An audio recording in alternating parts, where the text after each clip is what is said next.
Once you're ready to progress and start working a little bit through your hips, bums and thighs, there are quite a few exercises we can do. I'm going to start with one of my favourites. It's the cross reach, aka the Superman, which you might have heard of. We're going to come to a 4-point kneeling position, bringing the hands directly underneath the shoulders, knees directly underneath the hips. Important points here, we want the wrist creases parallel to the front edge of the mat, and we want to make sure we keep those knuckles really pressing down the fingertips blade.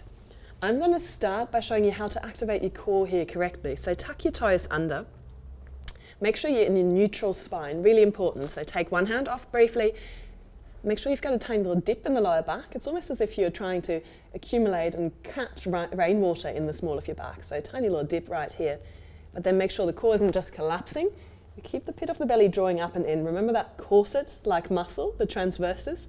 That's the one you want to activate here.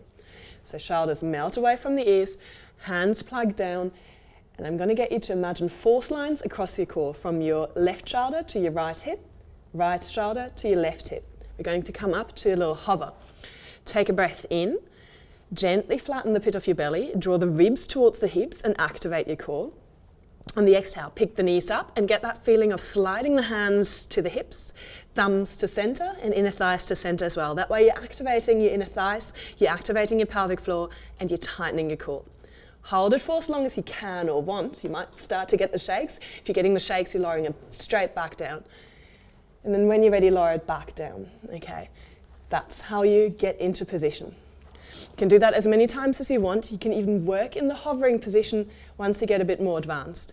Your full cross reach is a slightly different exercise. Take a breath in, draw the front ribs in, flatten the pit of your belly.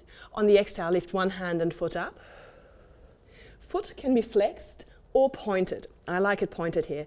Make sure you're in a nice long line. Take a breath in and let the shoulder draw back and down. Tighten your left glute.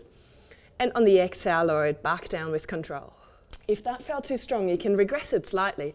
You can take a breath in, tighten the core. On the exhale, just slide the hand and foot out. Draw the pit of the belly in and tighten that buttock where you're stretching the leg out. Hold it and bring it back in. That's fairly easy, just sliding it out and back in. Once you're ready, progress from there, lifting up, holding it in line with your body or a little bit lower. It doesn't really matter, but make sure you're not arching the back. And then lower it back down. Do as many of those as you want, and then you can add on, once you want, to tiny little pulses, maybe about 10 to 20, depending on how strong you are and how much your core can stabilize.